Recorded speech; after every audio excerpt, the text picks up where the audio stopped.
The Other Side of the Sun by Madeleine L'Engle. 1.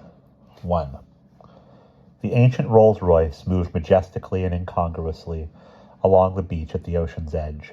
The wheezing and clattering of the archaic air conditioner almost muffled the sound of the approaching storm, but did serve to keep the young man at the wheel and the old lady beside him tolerably cool. In the sulphurous light outside, sandpipers stalked close to the waves, plucking at shells, paying attention neither to the rising wind nor to the car. Gulls rose screaming into the air. A pelican, brooding on a broken and barnacled piling, flopped clumsily into the water and was slapped by an incoming wave. Stella Rainier laughed, leaning toward the window so that she could watch the pelican as it recovered from clumsiness and broke up into the sky in a graceful arc. "I have a passion for pelicans," she said lightly. They're really rather like planes, cumbersome and waddly on the ground, and incredibly beautiful in the air. The young man took one hand from the steering wheel and patted her. "I'm glad you're here, grandmother, and I'm glad we're going to Illyria, even if the rest of the clan is furious with us. I hope you made it clear that coming directly to the beach was entirely my idea." He sighed. "Dear grandmother, they're very cross with me for letting you have your own way. There really are hurricane warnings. I don't need the Weather Bureau to tell me that. I've known this beach for a long time. You've been away for a long time, too, and you must be exhausted." She relaxed comfortably against the worn upholstery. "Only moderately. For once, the plane came in right on time, and instead of circling for hours, I made my connection without any trouble. I didn't keep you waiting any more than 5 minutes, did I? It was all quite simple," he smiled. And I was supposed to drive you right into town, where the entire clan is gathered over funeral baked meats. A hurricane is a great deal less tiring." Affectionately, she studied her grandson, who stared through the thick lenses of his glasses at the wide road of beach stretching for miles ahead of them. "Dear Theron, you do understand, don't you, why I have to come to Illyria, storm or no storm?" "Yes, grandmother, I wouldn't be driving you here if I didn't. I'm glad you've come home. The world may be coming to an end, but you always bring a sense of proportion." A gust of wind buffeted the Rolls-Royce. The roar of waves pounding onto shore seemed to increase. She asked, "Is the world coming to an end, Doctor?" "Our world is." "I heard that over 60 years ago when I came to Illyria as a bride." He scowled, and a lock of fair hair, bleached almost white by the sun, fell over his forehead. His shirt was open at the neck and showed the springing blonde hair of his chest. "What's the feeling abroad?" "Perhaps not overly optimistic." "And you, grandmother, how do you feel?" "I'm a very old woman, Theron. I've learned that if a problem is not settled in one or even several generations, it doesn't mean that it never will be." "You can still say that when grandfather has just been killed?" Her voice was cold and quiet. He has hit by a stray bullet." There was a waiting silence in the car. She closed her eyes as though in pain. "Theron, my dear, as far as your grandfather was concerned, it was a merciful bullet. We knew that he didn't have long to live, and that his last months were going to be painful and probably far too long drawn out. Your modern medicine is not always kind. What are you trying to tell me, grandmother?" "I wrote you that he had cancer, Theron. It would have been a slow and humiliating end for his body. As it is, he functioned fully as a human being up until the last minute. He was a good public servant, and he died doing his duty. In the 15 or so years since his official retirement, how much time did we have at Illyria? Not much.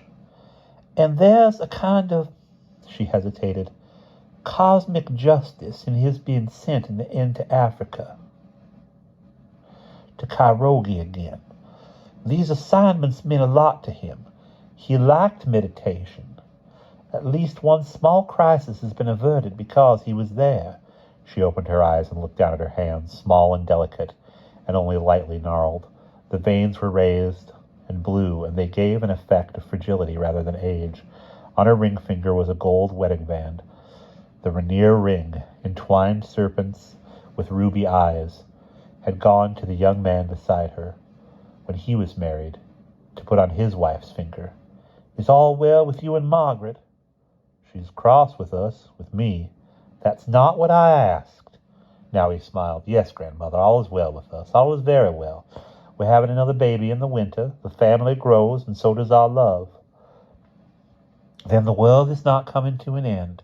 She reached out and patted his thigh lightly.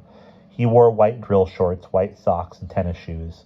He was still a young man, and his world, ending or not, was utterly different from the world of her youth. Nevertheless, they had always shared a special ability to communicate beyond chronology, beyond miles, and this was not only because he reminded her of his grandfather, for whom he had been named. "Theron Rainier," she said softly. "I'm old and I'm lost count. Are you the 5th or the 6th? "More like the 7th. "Is it a burden?" He laughed. "I don't think about it very often." Smiling, she looked out the windshield. Despite the noisy efforts of the air conditioner, despite the rising wind, the sun beat hotly against the black roof and heated the interior of the car. The blue of Theron's shirt deepened between the shoulder blades under the arms. Her gray linen traveling suit felt hot and sticky, and she longed to get at the light cotton dress in her suitcase. She brushed her carefully groomed white hair back from her face, the delicate bone structure showing strongly now in old age. She was not aware that she was, as an aging woman, still beautiful, but she took this fact lightly, as she had learned. She was not unaware that she was, as an aging woman, still beautiful, but she took this fact lightly, as she had learned to do most things. Still smiling, she turned from the ocean to look inland, past her grandson, to the dunes laced with wild grapevines, topped with golden sea oats and giant palms. The sea oats were flattened against the dunes by the wind. The dry fronds of the palms flailed like windmills. A flock of gulls rose into the air, beating with difficulty against the wind. As they passed the crumbling end of a sea wall, the dunes became less wild. Weather-beaten cottages appeared, and then, when the old sea wall turned into a modern cement and shell bulkhead, they drove by new, ostentatious houses surrounded by lawns kept passably green with constant sprinkling. Palm and magnolia trees, azalea and camellia bushes, all were carefully trimmed and tended.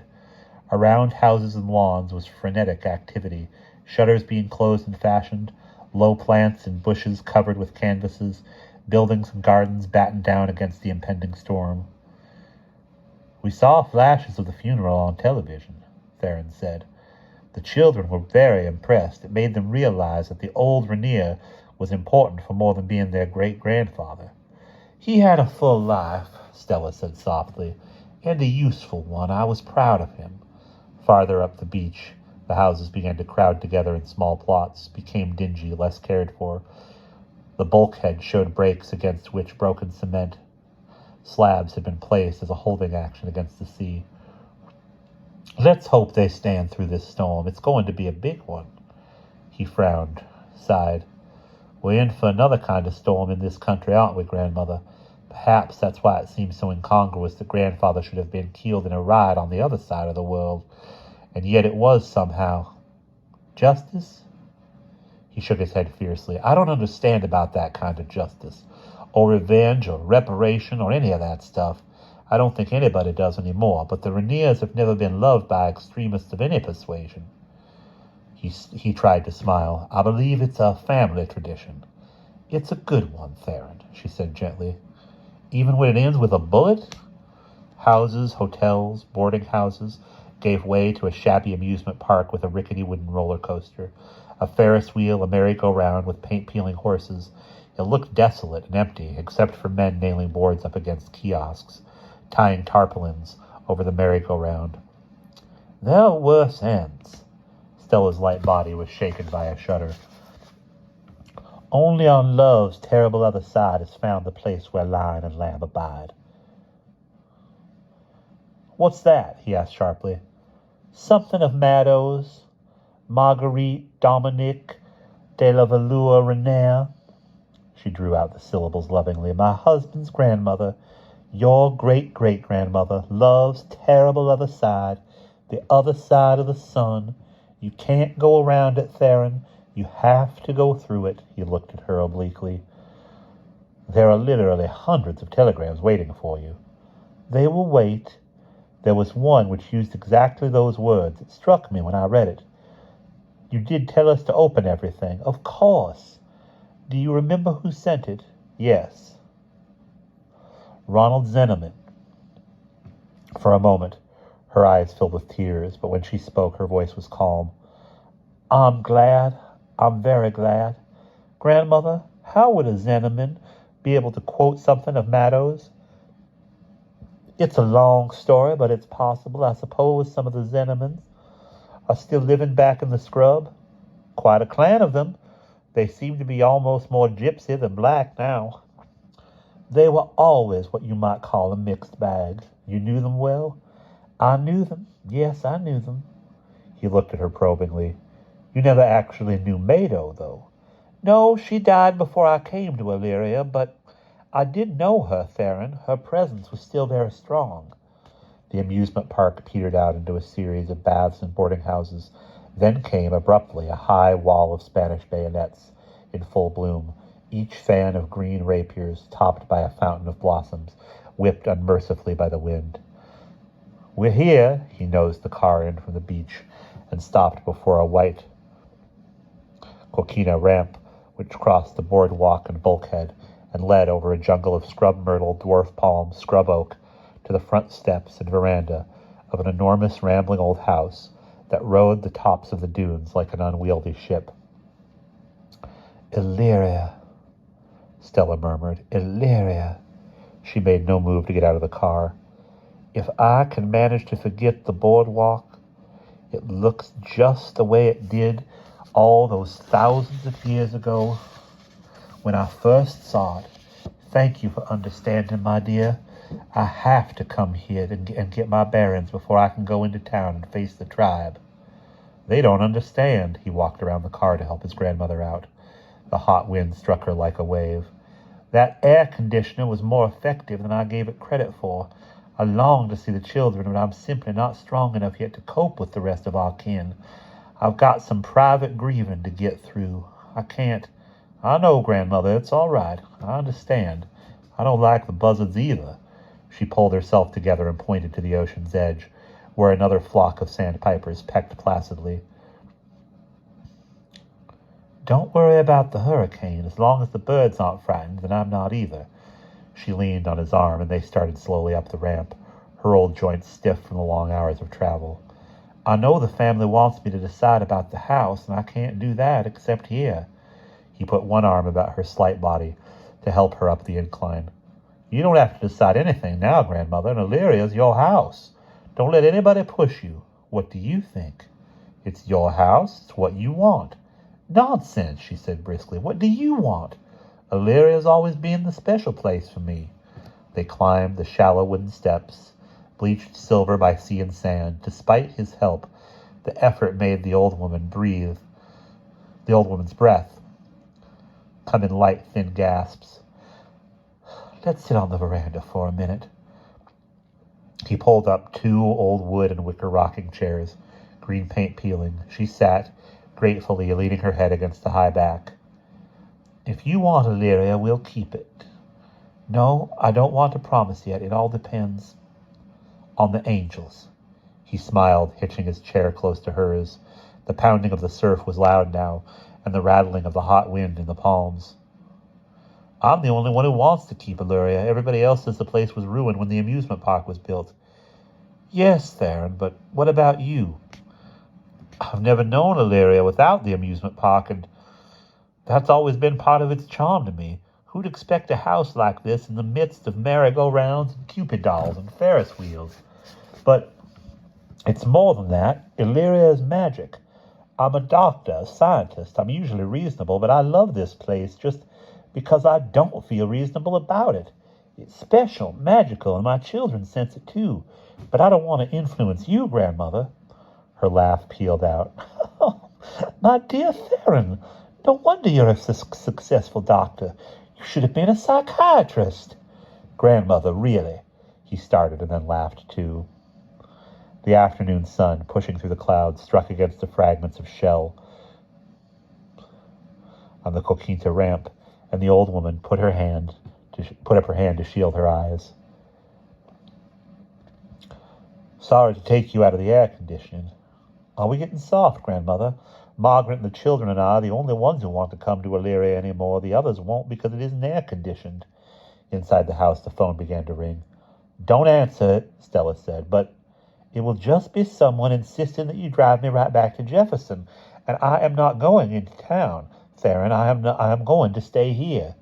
He rose. Then I must go in and tell them that. He struggled for a moment with the heavy front door, swollen from damp, then went in. She could hear his voice, at first calm and firm, reasonable, then authoritative and sharp. He came back to the veranda. Even Margaret is annoyed with me. I'm not to allow you to stay in Illyria. The power will go out, and the phone, and they're right about that. They always do go off during a hurricane. I'm used to Illyria without electricity or phone, and I've been here for any number of hurricanes. Help me check the shutters, make sure that I have plenty of candles and supplies, and go on back to your family before Margaret divorces you. You underestimate Margaret. She smiled in satisfaction. How can I make a decision about Illyria if I don't stay here? How can I know about the angels? What about the angels, Grandmother? Poor old Grandmother. Old age has finally caught up with her. That's what you're thinking, isn't it? He sat beside her again. I'm an internist, but I deal with my patients' minds as well as their bodies. I believe in angels, devils too. You used to tell me about Illyria's angels when I was little, and I've always felt them here. Still? I don't know, Grandmother. I don't think you should stay. It really is madness. She stood up. I'm going in to make my bed. Why don't you buy me some candles and enough food to keep me going for a few days? You're impossible. I'll stay with you tonight, but tomorrow we'll have to drive into Jefferson. I've made arrangements to be out of the office and the hospital today, but tomorrow I must be back. Of course. I've been here alone before. It's not just the storm, Grandmother. It isn't safe for you to stay alone. There's a rough element about the boardwalk in San Felice. It isn't the safe little village it was in the old days. It wasn't very safe in the old days. I remember on my very first evening in Illyria when I wanted to go for a walk so that I could be alone, I was wanting to walk up the beach rather than down because there was a rough element in San Felice. She paused at the screen door. Just to prove to you that I know that discretion can sometimes be the better part of valor, I'll sleep downstairs in Aunt Olivia's old room instead of going up to the 3rd floor. Which room do you and Margaret use? I'll sleep downstairs tonight, too. Take it easy till I get back from San Felice. Will you? And we'll discuss what you'll do tomorrow when tomorrow comes. She laughed as the screen door slammed behind her. They ate scrambled eggs and bacon for supper, sitting in the large kitchen which faced west and was somewhat protected from the northern wind, which flailed about the house, shaking the shutters. The electricity flickered several times while they were eating, but did not go out. The air was oppressive and weighed heavily on the house. After they had washed their few dishes, they went back to the veranda. Clouds had covered the sky. Waves pounded up the bulkhead. Just be grateful you arrived at low tide, Theron said. Tides are running high because of the storm, and we couldn't possibly have driven on the beach at high tide. He sat on the veranda steps, leaning against the worn rail. Just behind him, his grandmother rocked contentedly. All about the house, the insects were shrilling out warnings against the storm. In the dark lagoon behind the house, the frogs boomed back and forth. Incongruously, a mockingbird sang, outdoing the nightingale. Theron let out a gusty sigh. She reached out to touch his hair. What is it? He shifted position so that he could lean against her chair. Questions? Go ahead and ask them.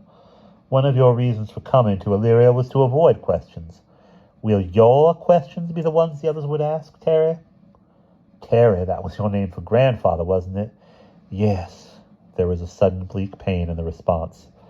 To try to ease it, he asked, Do you remember your rhymes, Grandmother? The Kings of England rhyme, and then the Theron Rainier rhyme? Of course. I taught Terry the Kings of England, and then he made up the Theron rhyme for me in exchange. Together they recited. Willie, Willie, Harry, Steve. Harry, Dick, John, Harry, 3. 1, 2, 3 Neds, Richard 2, Harry 4, 5, 6, then who? Edward 4, 5, Dick the Bad, Harry's Twain, and Ned the Lad, Mary, Bessie, James the Vain, Charlie, James again, William and Mary, Anna and Gloria, 4 Georges, William and Victoria, Edward 7, who was next, and we'll put George 5. Edward 7 was next, and soon we'll put George 5 upon the throne. I was the only medical student who could recite the Kings of England. That is, until 1910, after George V. I had to put them in without rhymes. He began to intone again in schoolboy fashion. Theron the ambassador went to France before the war. Dr. Theron, his young son, there met Mado, loved and won, but lost the war between the states, 1861 to 65 the dates. Theron and Mado had a son known as Thero to everyone. Thero's son was then called Terry. English Stella, fair and merry, married him in 1910 and came across the ocean then. And then we added, when I married Margaret, Terry and Stella birthed their Theron. Remember, Theron rhymes with heron. Theron, in turn, produced a boy who married Margaret to his joy. And all the Therons, her voice was calm again, are long-legged as herons. I hope that the silly rhyme was as helpful to Margaret as it was to me. I couldn't have kept the generation straight without it. What did you want to ask me, my dear Theron? He leaned back against the old woman's knees. I suppose I want to separate fact from fancy, truth from fairy tale. That telegram was important to you. Why, yes. Why? If there can be reconciliation between the Rainiers and the Zenomans, then perhaps, after all, the angels— She let her words drift off. I don't know all that's gone on between the Rainiers and the Zenomans. A gull screamed, a raucous, angry cry. I don't suppose anybody knows all of it. I know only the smallest part. Tell me. I told you years and years ago, when I was a boy. I know you never bowdlerized the way everybody else does, but you must admit you omitted. Did I? Perhaps I did, but I'm not sure anymore what really happened. People aren't as good as I thought they were, or as bad. How old were you when you came to Illyria? 19. Everybody else was old. The great aunts, Honoria and Clive, cousin James, everybody except Ron. It never occurred to me that one day I would be as old as Aunt Olivia and Aunt Des. Even now I don't really believe in my own antiquity, but I am old, and I'm not sure that I can tell you the truth because I'm not willing to. Not because I'm not willing to, but because I'm afraid some of it might have been lost somewhere in the past. I don't think it's possible to remember without a burden of hindsight. Think. You're still a very young man. Not so very. A man in his 30s is very young to someone in her 80s. Try to remember something important that happened 10 years ago. Can you remember it as it truly was? Or is your memory distorted by what you know now? All my memories are colored by the person I've become. And I'm a most opinionated old woman, as you have cause to know. Theron smiled into the deepening dusk. If it's too difficult for you, grandmother. She gave a sharp yank of his hair. How well you know me. All right, I'll try. I'll talk and I'll think. But I'll remember, and maybe I'll dream a little. I'm very tired. But you have a right to know something of what it was all about. He closed his eyes as her gentle fingers moved over his hair. The waves battered against the bulkhead. Palm fronds rattled in the rising wind. Being here with you like this, it's worth having the family dithering because Theron and grandmother are off doing something crazy. Is it crazy? Maybe that's what people think of all the essential actions. Far out at sea, the beam from the lightship, swept across the stormy darkness. Perhaps going all the way through the sun, all the way through the fire does tend to make people a little mad. She closed her eyes. There was a ripping, cracking sound as the arm of a palm was torn from a tree. The wind howled, the veranda seemed to shake, but the old woman realized that this feeling was as much from her overworked heart as from the gale. For a moment she thought that she too might be dying, and this did not disturb her. She leaned back and let her past wash over her as the waves washed over the beach.